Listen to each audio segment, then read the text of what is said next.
우리가 이제 지난 시간에 그 야곱에 대한 내용의 뒷부분에서 다 마치지 못해서 그것과 연결해서 살펴볼 텐데, 거기에 이제 제가 오늘 나눠드린 용지의 첫 장에 뒤에 이제 못한, 지난 시간에 못한 내용을 넣었습니다. 우리가 이제 일부 다처제는 하나님의 계획이 아니었습니다. 이 내용인데요. 우리가 이제 이 부분부터 살펴보도록 하겠습니다. 예, 우리가 이제 지난 시간에 살펴보았듯이 이 야곱의 라헬과 레아, 이제 어렵게 둘이 결혼했죠. 예, 그래서 이제 아이들을 낳기 시작했는데, 레아는 아이를 이미 넷을 낳고, 그 다음에 라헬은 아이가 없었습니다. 그 과정에서 이제 레아하고 라헬하고 아이 낳기 경쟁, 시합이 붙었죠. 예, 그래서 우리 지난 시간에 살펴봤던 창세기 30장 7절 보면요, 라헬의 여종 비라가, 이제 라헬이 자신의 힘으로는 수태를 못하니까 자신의 여종인 비라를 야곱에게 주어서 대신 대리모로서 아들을 낳게 했죠. 이 방법은 지난 시간에도 말씀드렸듯이 고대 근동 지방에서 굉장히 흔한 방법이었습니다. 대리모제. 그래서 지난번에도 말씀하신 거 기억나실 텐데요. 바빌론 그 문헌 점토에 나와 있는 그 결혼과 관계된 규칙, 약속, 이런 것들이 고고학적으로 발견됐는데, 거기에 그렇게 써 있다는 거예요. 결혼할 때 결혼 계약입니다. 아내가, 이 여자가 아이를 못 낳으면 대리모를 제공한다. 그러니까 이제 대리모 제공하는 게 무조건 동의한다는 거죠. 그러니까 이제 굉장히 흔했던 제도입니다. 그러니까 아브라함이 사라의 말을 듣고 하가를 취했던 게, 그게 일반적인 방법이었다는 것이죠. 또 사라가 그걸 제공하는 것도 일반적인 방법이었고요. 그러니까 이제 아브라함이 특별히 나쁜 그 다처제, 일부 다처제 나쁜 행동을 한 것이 아니라 그 당시 사회의 보편적인 방법을 취한 것뿐이다라는 거죠. 예. 그래서 아브라함이 어쨌든 그 일로 인해서 굉장히 곤욕을 치렀었고, 그런데 안타깝게도 지금 야곱의 집안에서 똑같은 일이 벌어지고 있습니다. 그러니까 이제 라헬이 스스로 못 내니까 자신의 여종 비라를 줘서 야곱에게 아들을 낳게 하는 그 방법을 쓴 거죠. 자, 근데 30장 8절 말씀 보면 라헬이 이제 그 비라를 통해서 둘째 아들을 야곱을 낳게 했는데, 라헬이 이르되 내가 내 언니와 큰 싸움을 싸워 이겼다 하고 그의 이름을 납달리라 불렀더라. 납달리라는 이름의 뜻이 나의 싸움, 겨루기인데요.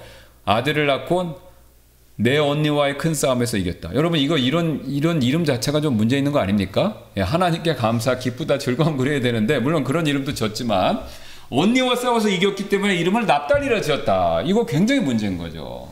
굉장히 문제인 거죠. 자, 그러면 왜 이런 문제가 생겼습니까? 이게 사실 슬픈 일이죠. 거기 원리 네 번째 보실 필요 있는데요. 일부 다처제 때문에 그렇습니다. 일부 다처제는 당연히 하나님의 계획이 아니다라는 거죠.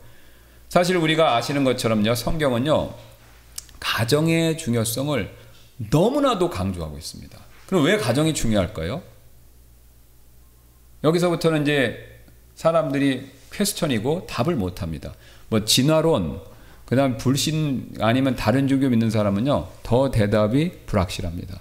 근데 성경만 가정이 왜 중요한가에 대해서 굉장히 명확하고 분명하게 그 답을 우리에게 알려주고 있죠. 왜 가정이 중요하냐면요, 이 가정이란 것은요, 하나님의 삼위일체의 형상과 모양을 따라 만들어졌기 때문에 그렇습니다. 우리라는 표현을 쓰잖아요. 우리가 우리 형상과 모양을 따라서. 그래서 사람으로부터 남자와 여자를 만듭니다. 제가 얘기가 아니라 한번 가서 보겠습니다. 창세기. 예.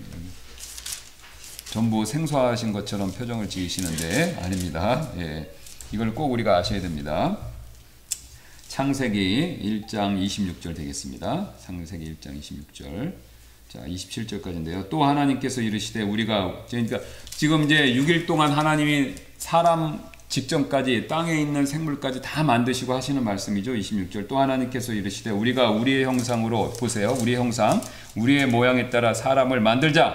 자, 그리고 그들이 바다와 물고기와 공중의 날짐승과 가축과 온 땅과 땅에서 기어다니는 모든 기는 것을 지배하게 하자 하시더라. 그 다음에 27절이 중요합니다. 그렇게 하나님께서 자신의 형상으로 사람을 창조하시되, 자, 그분께서 하나님의 형상으로 그를 창조하시고 그들을 뭐로 만드셨습니까? 남성과 여성. 자, 그러면 하나님이 자신의 형상으로 만드셔서 사람을 자신의 형상으로 만드셨는데 왜 남성과 여성으로 창조하셨을까요?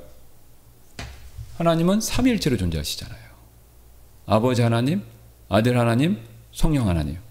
하나님은 하나시지만 위, 각각의 위에 있어서는 복수예요.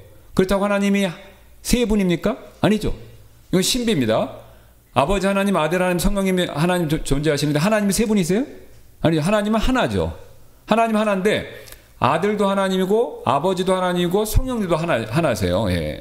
그러니까 1 곱하기 1 더하기 1 더하기 1은 1인데 3인데 삼위일체는 우리가 쉽게 이제 이해하기 쉽겠죠. 1 곱하기 1 곱하기 1은 1이 되는 것처럼 예. 각각의 위가 여기서 이제 우리 삼위라고 할 때 위라는 단어도 굉장히 어려운 단어인데 이 위라는 단어가 어디서 나온 단어가 되냐면요. 이게 위가 한자가 아시죠? 한자인데 고대 중국에서 신을 셀 때 부르는 호칭이에요. 그러니까 삼위 그러면 세 신 이 뜻입니다. 그러니까 위라는 건 신을 세는 호칭이에요. 그러니까 우리가 사람은 한 명, 존칭으로 한 분 이렇게 되잖아요. 한 명, 두 명, 세 명 이렇게 세지 않습니까? 그러면 존칭을 쓰면 한 분, 두 분, 세 분 그러잖아요. 그럼 신을 셀 때는 명이라고 셀 수 없잖아요. 그러니까 하나 위, 둘 위 이렇게 부르는 겁니다. 그러니까 삼위 그러면 신이 셋이다 이 뜻이에요. 한자로 그냥 그대로 풀면. 근데 이제 그건 한자식이고 성경적으로 하면 아버지 하나님, 아들 하나님, 성령 하나님. 그러면 이제 하나님이 셋이 되는 게 아니라 하나님은 하나. 예, 그러니까 어쨌든 하나님은 하나이시면서 복수로 존재하시고 복수이면서 하나입니다. 그러니까 하나님이 이 형상과 모양을 따라서 사람을 만드셨는데 사람을 남자와 여자 복수로 만드신 거예요. 그리고 이게 모든 창조 세계의 생물에도 적용이 된 거죠. 그러니까 복수로 존재해요. 남성, 여성.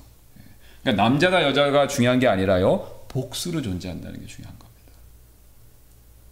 그럼 신기하게도 남성과 여성. 그러면 자 보세요. 남성과 여성이 존재했죠. 근데 남자와 여자는 사람에서 지금 이 순서가 용어가 순서가 굉장히 중요합니다. 사람, 남자, 여자 이렇게 됐죠. 그런데 지난 주일에 누가 그러시더라고요. 이게 남자가 혼자 있는 게 그러니까 혼자 살면은 외로울 것 같은데 자기도 그런 거를 느끼셨다라고 지난 주일에 어떤 분이 그런 말씀을 하셨어요. 그러면서 아담이 혼자 있었으면 굉장히 외로웠겠다 그런 얘기를 하시는 거예요. 성경이 정확히 나와 있는 내용이죠. 남자를 먼저 하나님이 근데 사람에서 남자와 여자를 만드셨는데 순서가 남자를 먼저 만드셨죠. 여자를 안 만드셨어요. 예. 근데 남자만 홀로 있으니까 어떻습니까? 보기가 좋지 않은 거죠. 아담도 그걸 느꼈어요. 남자도 그걸 느꼈어요. 어떻게 해요? 동물들을 암수싸움으로 싹 동산하에 있는 동물들을 이름 짓게 하려고 하나님 데리고 오신 거예요. 그러면 아담이 머리가 그때는 굉장히 좋았으니까 천재였으니까 이름을 다 이렇게 지어주는 겁니다. 그런데 아담이 한 가지 깨달은 게 있습니다. 전부 짝이 있어요. 쌍으로 오는 거예요. 근데 본인만요? 본인만 혼자죠. 그러니까 자기도 짝이 필요하다는 걸 느낀 거예요. 성경에 비록 그런 얘기가 나와 있지 않지만 아담이 그거를 느꼈다라는 것을 정황적으로 우리가 볼 수가 있습니다. 그 다음에 하나님이 그거에 대한 증거를 얘기해 줘요. 혼자 있는 게 좋지 않다. 그렇죠. 뭐 개혁심은 독처하는 게 좋지 않다. 그 다음에 하나님이 뭘 하셨습니까? 잠들기 위해서 갈비뼈로부터 여자를 만드셨죠. 그러니까 처음에 사람인데 이 사람에서 여자가 나왔잖아요. 그러니까 남자와 여자가 된 거죠. 그러니까 사람에서 남자와 여자가 나왔죠. 그래서 남자 여자가 됐죠. 똑같습니다. 아버지로부터 아들이 나온 거예요. 아버지 하나님에서부터 아들 하나님 나온 거예요. 그럼 언제 나왔냐? 영원전. 모릅니다 우리가. 예. 그러니까 예수님이 시간 순서상에서 어느 시점에서 나왔다 그러면 이단되는 겁니다. 그게 여호와 증인이에요. 그러면 예수님이 하나님으로부터 언제 나왔냐? 영원전. 모른다는 거예요. 그러니까 모른다는 거를 그냥 영원으로 표현하는 거예요. 근데 시간 순서상에서 시간이 존재할 때 어느 시점에서 예수님이 나왔다. 아버지로부터 태어났다. 그러면 여호와 증인 되는 거예요.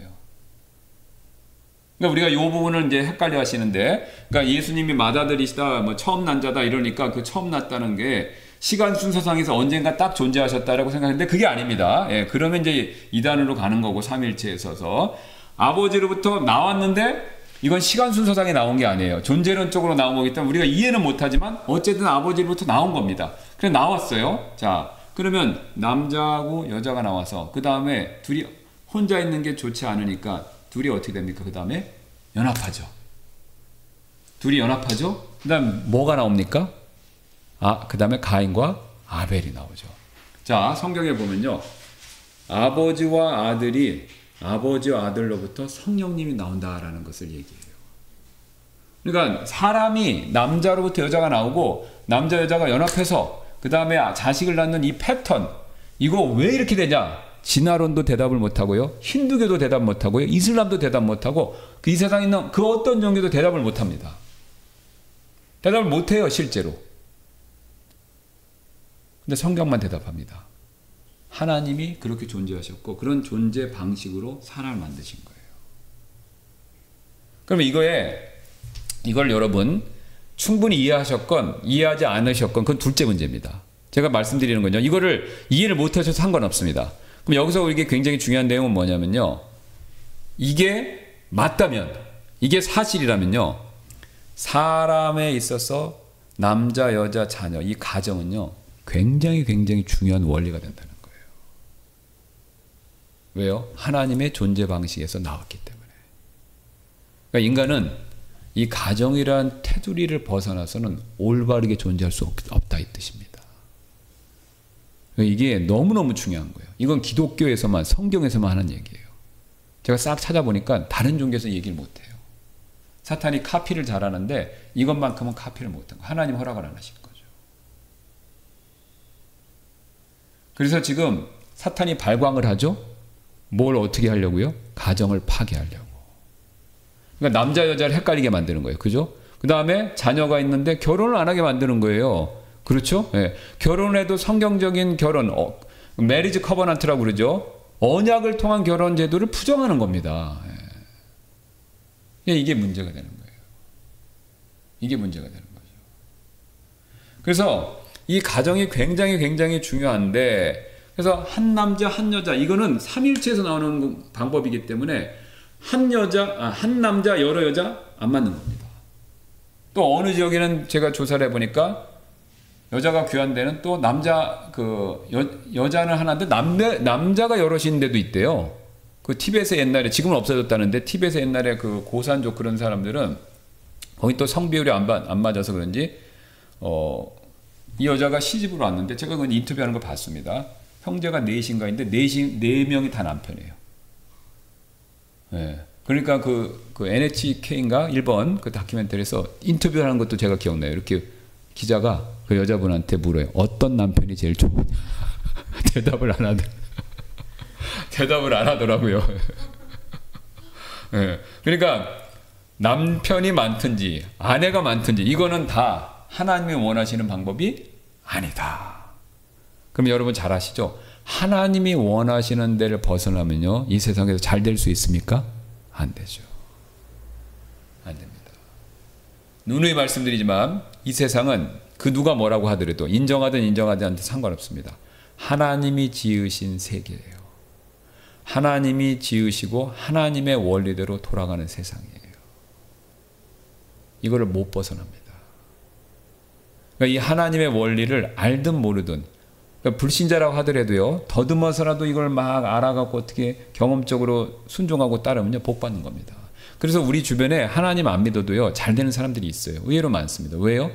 더듬어서 아는 거예요.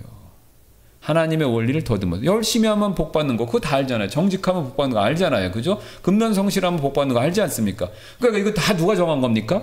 대통령이요? 아니면은 부모가요? 아니죠. 하나님이 정하신 겁니다. 성경에 다 나와 있잖아요. 그죠? 예. 그러니까 하나님께서 다 정하신 그 원칙 원리에 따라 이 세상은 돌아가고 있는 거예요. 우리가 그걸 알든 모르든 상관없습니다. 그냥 우리가 그대로 가는 겁니다.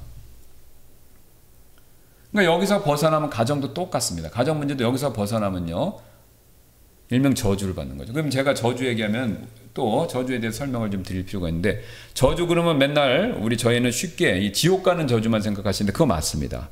근데 성경에서는요, 축복과 저주가 있는데 그 저주는 뭐냐면 지옥 가는 저주만 말하는 것이 아니라 그거 외에 살아가면서도 받는 저주가 있어요. 그럼 그 성경에서 말하는 저주는 뭐냐? 정확하게 하나님의 축복이 줄어들고 없어지는 게 그게 저주입니다. 그게 저주예요. 성경의 정의를, 저주라는 단어들을 쫙 살펴보시면 저주 그러면요, 하나님의 축복이 줄어들거나 완전히 없어지는 거예요. 그래서 그 정의를 놓고 지옥을 생각하시면 굉장히 명확해집니다. 지옥은요, 하나님의 축복이 빵입니다. 햇빛도 없죠. 깜깜하죠. 지금같이 온도가 일정하지도 않죠. 뜨겁죠. 그렇죠. 그 다음에 평안함이 없죠. 괴롭죠. 그 다음에 거기 있는 사람들이 선한 사람이 아니라 전부 악을 행하고 있죠. 그러니까 이 세상에서 하나님이 주시는 해와 비를 내리시는 하나님의 그런 은혜가 0% 있는 데가 지옥입니다. 그래서 지옥이 무서운 것이죠. 왜? 이 세상에서 누릴 수 있는 게 좋은 것들이 아무것도 없기 때문에 그렇습니다. 그러니까 하나님이 우리 현재 불신자든지 신자에게 주시는 축복이 완전히 소멸된 것, 그것이 지옥입니다. 근데 그 지옥이요, 우리 삶에서도 벌어져요. 그러니까 우리 사람이 하나님의 형상으로 만들어졌기 때문에 우리가 구원 안 받았다 하더라도 그걸 본능성적으로 느끼죠. 그러니까 저희가 이제 9호선 염창역인데 거기 9호선이 유명한 악명이 있습니다. 지옥철. 네, 저 몇 번 타봤는데 그게 보면은 저는 이제 방향이 이쪽이니까 그중에 딴 일에서 갈 때에서 타보면은 진짜 막 꽉꽉 끼지 않습니까? 근데 사람들이 이상하게 그때 지옥철이라고 그래요. 평소에 지하철에서 느낄 수 있는 편리함과 편안함이 전혀 없다라는 거죠. 인생이 지옥 같다. 뭐 또 요즘에는 말을 들어하지만 헬조선 뭐 이런 거. 그러니까 사람들이 그걸 다 하는 겁니다. 보통의 어떤 축복과 누릴 수 있는 것이 사라지면 지옥이다. 이렇게 느끼는 거죠. 그래서 결혼 문제도 똑같은 겁니다. 이런 하나님의 원리를 따르자면요, 그 가정이 결혼 생활이 뭐가 같이 되는 겁니까? 지옥같이 되는 거죠. 그러니까 그 다음부터는 이제 폭력이 난무하고, 그다음 심지어는 부부간에 사람을 죽이는 일도 생기고, 부모 자식 간에도 심각한 문제가 생기는 거죠. 그럼 남이었으면 괜찮을 텐데 같이 살면서 원수가 되고 그 다음에 비참한 결과를 맺어야 하는 겁니다. 근데 오늘 그 문제가 야곱의 가족에서도 똑같이 생겼다 이겁니다. 왜요? 하나님이 정해놓으신 가족의 원리에서 벗어나서 그렇습니다. 야곱에게 있어서는 그게 일반적인 문화였어요. 우리한테는 굉장히 낯설죠. 일부 다처제가 없으니까. 지금 법으로 금지지 않습니까? 근데 야곱 시대는 그게 굉장히 일반적이었던 거예요. 그냥 세상의 방법을 취한 겁니다. 세상법에서 인정을 했어요. 왜? 바벨로니아 법에서 말씀드렸듯이 아내가 애를 못 낳으면 대리모를 제공해야 되니까 대리모 제공한 거예요. 그러니까 야곱이나 그 가족들은 꺼리낌이 없습니다. 세상법도 인정했기 때문에. 그러나 하나님의 법은 인정하는 것이 아니었다라는 거죠. 그러면 꼭 이 질문이 나오죠. 솔로몬 다윗은 왜 그러면 하나님이 그렇게 하셨냐 이거죠. 하나님은 절대로 한 번도 일부 다처제를 용인하신 적이 없어요. 그래서 다윗이나 솔로몬 보고 그렇게 하라고 말씀하신 적이 없어요. 하나님은 허락하신 적이 없다는 거죠. 그건 마치 이렇게 생각하시면 쉽습니다. 아담하고 이브를 만들어 놓으시고 선악을 아는 그 지식의 열매, 그러니까 선악의 지식을 알게 하는 열매 있잖아요. 예, 선악과. 이거를 하나님이 먹도록 하신 건 아니잖아요. 그렇죠? 예. 근데 하나님이 못 먹게 일부러 철책을 두르고 고압전기를 흐르게 하고 그렇게 하도 안 하셨습니다. 먹지는 말라고 하셨는데 먹지 말라는 것을 적극적으로 막지 않으셨죠. 똑같습니다. 일부 다처제도 하나님이 그걸 원하시진 않지만 그렇다고 그걸 하지 않도록 적극적으로 막지는 않으셨다는 거예요. 그냥 선택에 맡긴 거죠. 그런데 다윗과 솔로몬은 그 선택 상황에 있어서 어떻게 했습니까? 자기 권력이 있으니까요. 부가 있으니까. 일부 다처제를 해버렸죠. 그러니까 아시는 것처럼 솔로몬은 정부인만 700, 천만 300. 그렇죠? 예. 그렇게 되니까 나중에 어떤 문제가 생겼습니까? 그 부인들이 자기를 돌려서 이방 여자들이니까 우상 숭배하는 데 만들어버리고 그 뒤에도 난리가 나고. 근데 다윗도 마찬가지. 최소한 다윗은 8명 아내가. 근데 그 결과 압살롬이 또 그 암놈하고 또 싸움이 일어나고 살인죄가 벌어지고 또 다말을 강간하는 일이 벌어지면서 그 다음에 압살롬이 또 반란을 일으키고 엉망진창이 된 거죠. 그러니까 하나님은 한 번도 일부 다처제를 허용하신 적이 없지만 사람이 의도적으로 그걸 취함으로 인해서 돌이킬 수 없는 가정의 여러 가지 문제를 겪게 됐다라는 걸 계속해서 보여주십니다.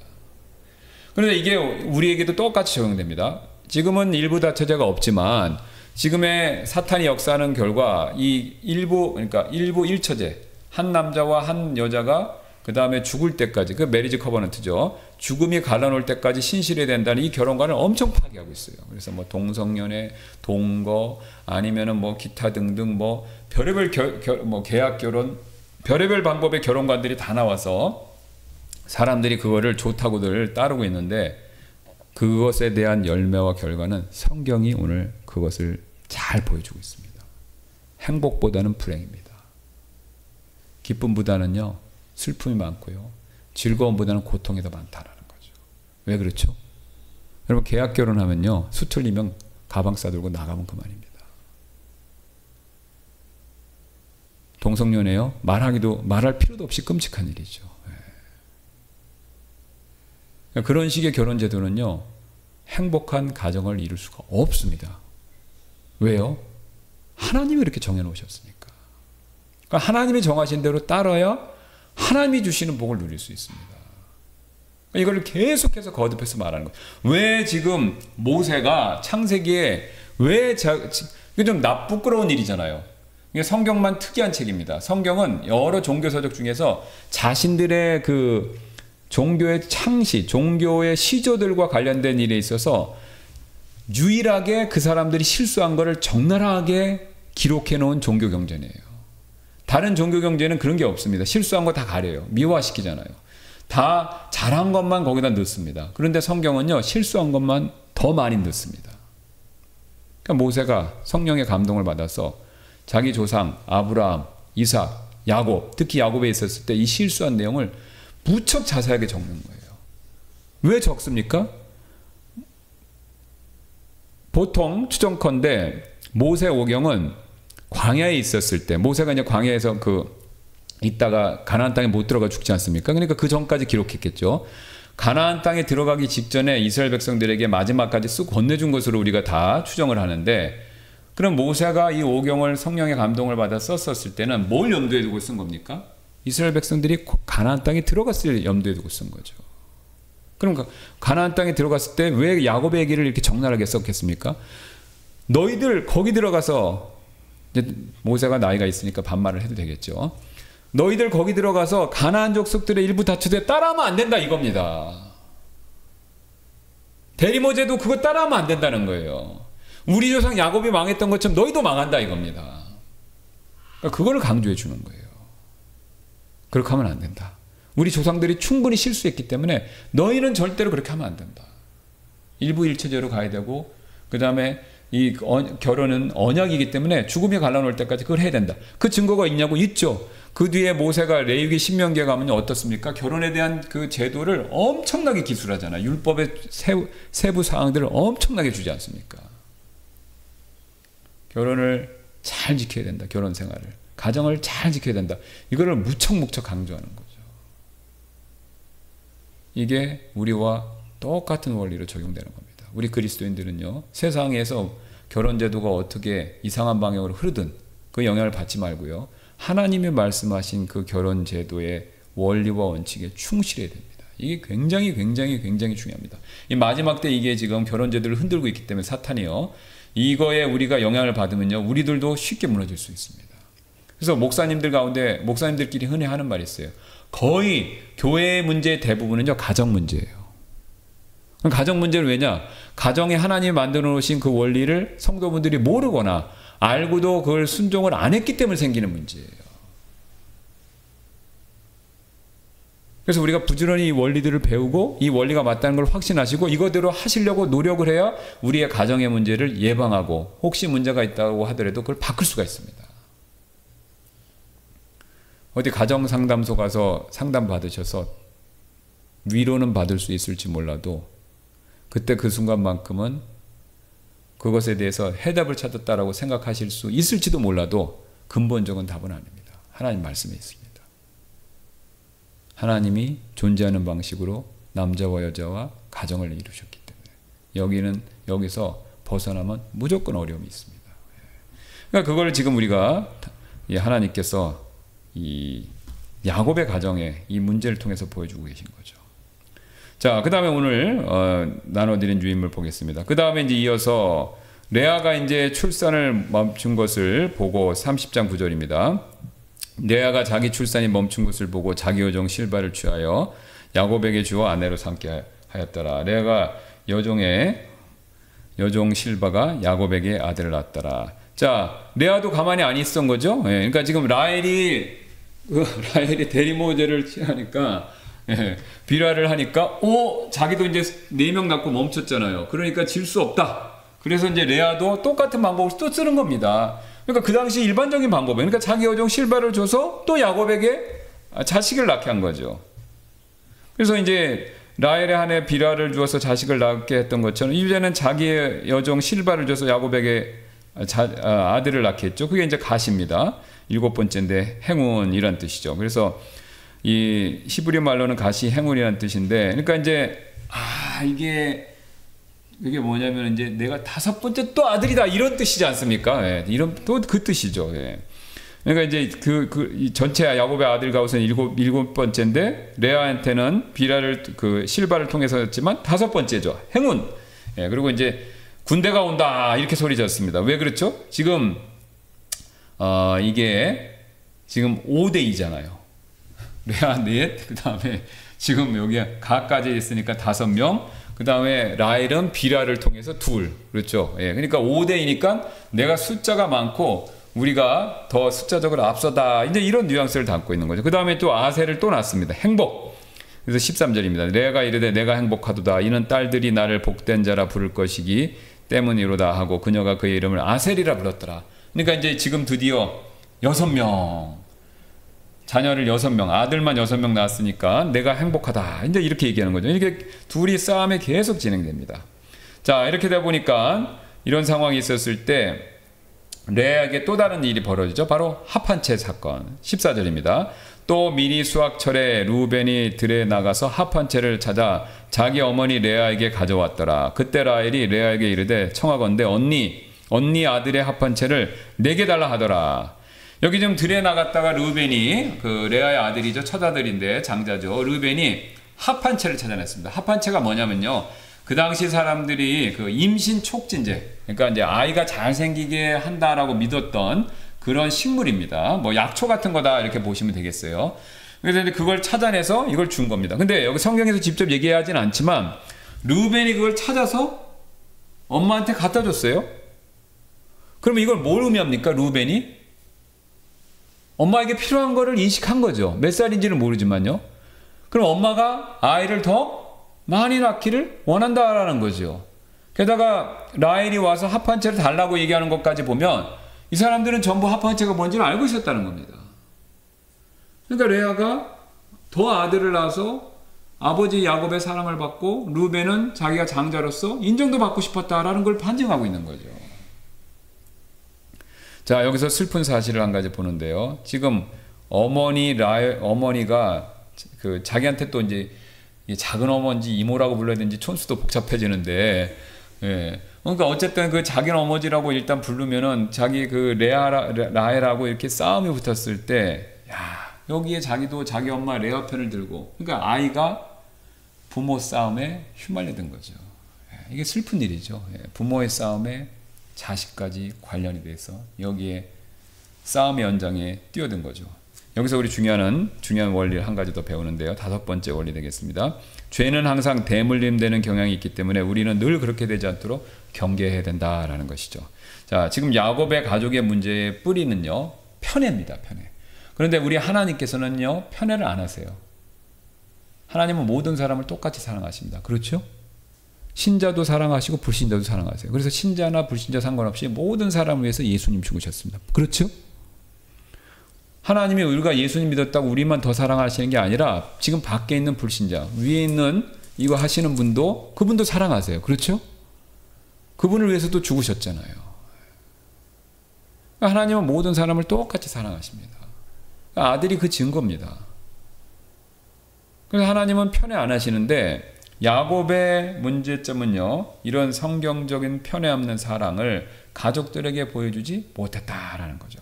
그럼 왜 야곱은 이렇게 편애를 굉장히 보면요, 아무렇지도 않은 듯이 편애를 계속 하는데 왜 그렇게 편애를 많이 했을까요? 이 사람의 가정 환경으로 되돌아가 볼 수밖에 없습니다. 야곱은요, 편애하는 부모님 밑에서 자랐어요. 그렇죠? 아버지는 에서를, 엄마는 자기를. 그러니까 그 편애하는 환경 속에서 자랐기 때문에 그 사람에게 느끼기에 있어서는요, 편애가 그렇게 나쁜 거, 딱히 나쁜 게 아니다라고 생각할 수도 있었다는 거죠. 제가 한 번은 이제 그 다큐멘터리 같은 걸 본 적이 있었는데, 이건 이제 미국 분이에요, 이 부부인데, 이분들이 이제 이혼 가정 사역을 전문으로 하시는 분들이에요. 근데 왜 이혼 가정 사역을 하게 되셨나? 이혼을 막고 이혼한 가정을 회복시키는 사역을 전문으로 하시는 분이에요. 근데 왜 그렇게 하셨냐고 했을 때, 특히 이제 그 자매분이, 여자분이 자기는 어렸을 때 자기 아버지 쪽, 어머니 쪽 가족, 삼촌, 이모, 고모 다 있지 않습니까? 이혼을 안 한 사람이 없었대요.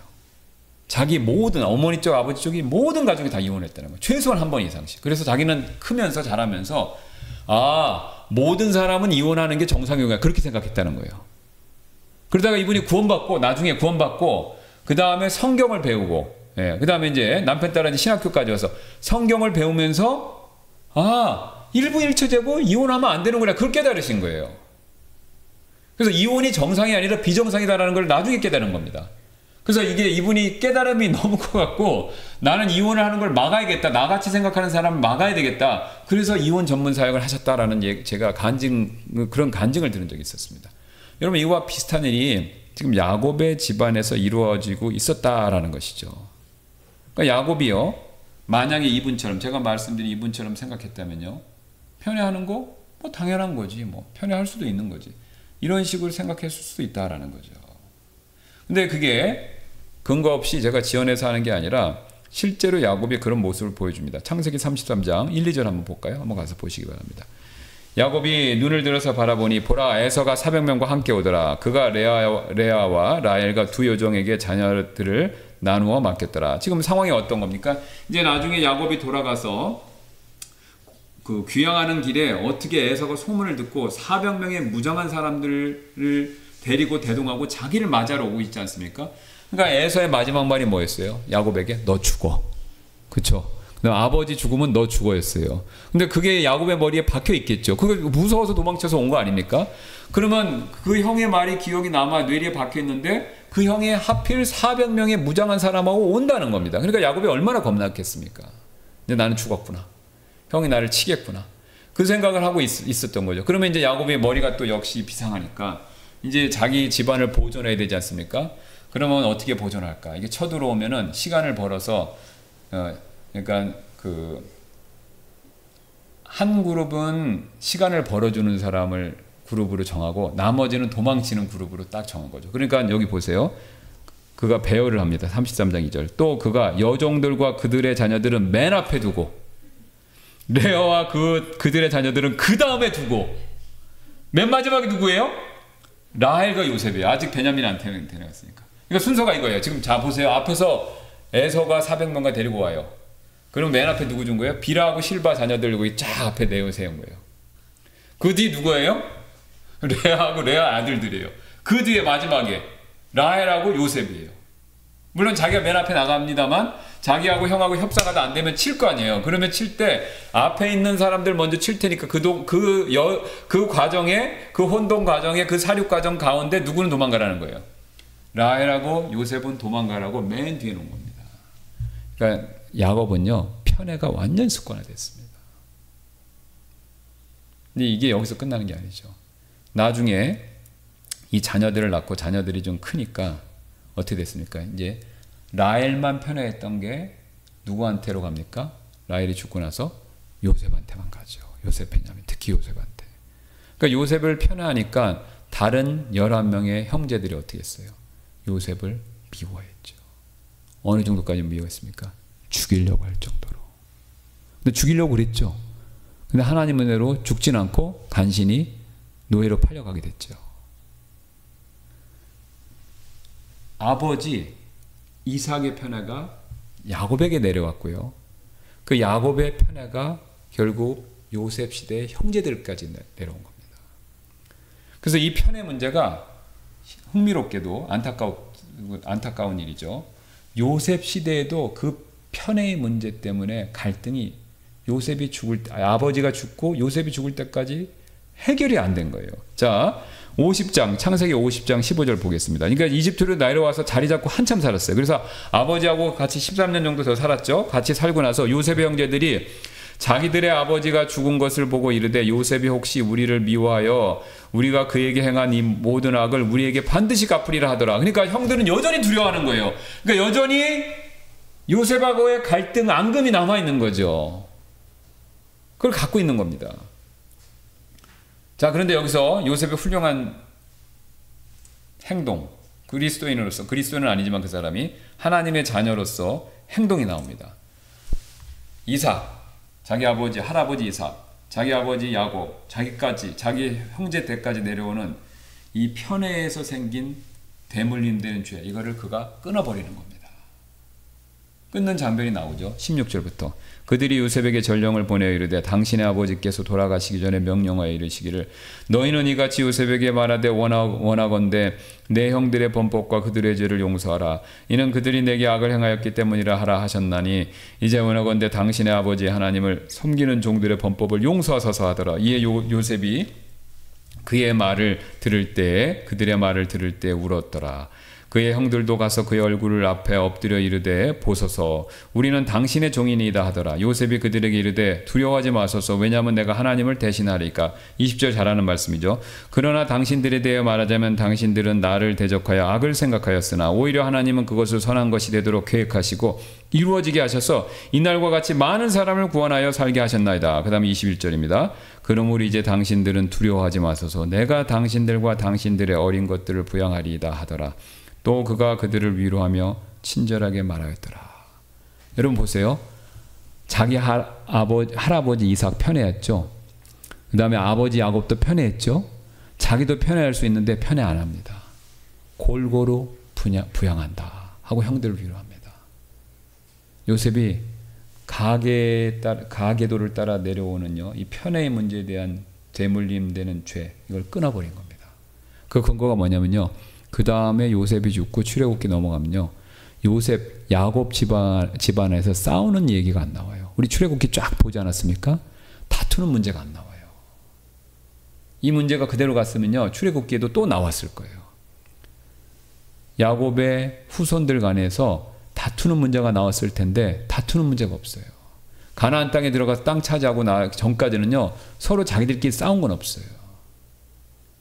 뭘 보여줍니까? 요셉이 대물림되는 죄를 끊은 거예요. 은혜로서 끊은 겁니다. 그걸 어떻게 끊었어요?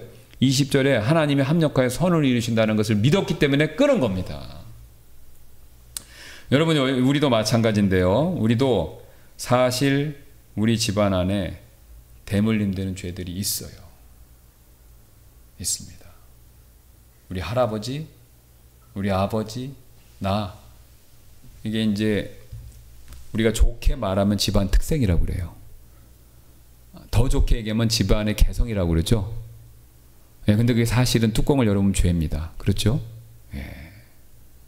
뭐 음주 흡연부터 시작해서 도박, 뭐 그렇죠? 그다음에 아내를 때리는 일부터 시작해갖고 그럼 뭐 굉장히 나쁜 짓이고, 그거 외에도 세상 사람들은 오케이지만 성경적으로 봤을 때 죄된 게 있어요. 막 고집을 엄청 부린다든가, 예, 뭐 그러니까 할아버지부터 우리 집안은, 우리 남편은요, 집안은 유명해요. 할아버지 때부터 보통 고집이 아니고 최씨 고집 뭐 이런 식으로, 예, 그런 게 있습니다, 다. 근데 그 문제는요, 그런 되물림되는 죄를 어떻게 되냐면 우리는 끊어야 된다 이거죠. 우리 자손들한테, 내 자녀들한테 그걸 물려줘서는 안 됩니다. 고집이 세면요, 내 때에서 끊어야 돼요. 순종적이고 온유한 사람이 되도록 내가 변해야 되고요, 내 자녀들한테 반대로 가르쳐야 된다는 거죠. 남의 말 안 들으면요, 남의 말 안 듣는 게 특징이면요, 말 잘 듣는 사람으로 바뀌어야 된다는 겁니다. 왜 그렇습니까? 내 자녀도 할아버지 고집대로 하면 내 자녀 사고 칠까요? 아니면은 행동 잘할까요? 사고 치죠. 그러면 우리 자녀가 사고를 치면 우리 자녀가 낳는 손주들은 어떻게 되겠습니까? 손주들도 똑같습니다. 그러니까 아브라함부터 시작된 죄가, 그러니까 그 야곱부터 시작된 죄가, 그러니까 아브라함 때부터도 그 일부 다처제 죄는 계속 내려오지 않습니까? 예.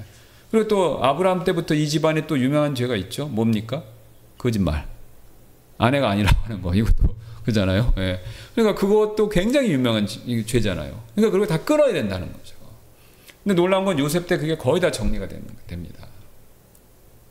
야곱의 가정사들은요, 다 여기 해결이 돼요.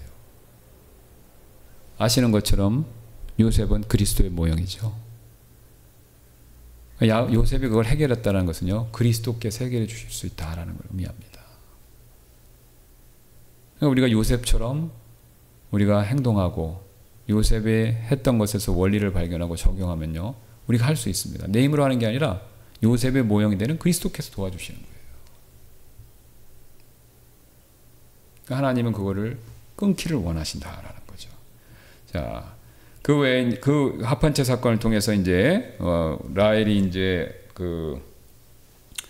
레아의 치열한 싸움이 이제 계속되면서 레아가 이제 우위에 처했는데 30장 15절 되겠습니다. 레아가 그녀에게 이르되 내가 내 남편을 빼앗는 것이 작은 일이냐, 내가 내 아들의 합판체도 빼앗고자 하느냐 하더라. 이에 라헬이 이르되 그러므로 언니의 아들의 합판체 대신 오늘 밤에 그가 언니와 함께 누우리라 하더라. 예, 시간이 되었기 때문에 이 부분부터는 우리가 또 다음 시간에 살펴보도록 하겠습니다. 제가 기도하고 마치도록 하겠습니다.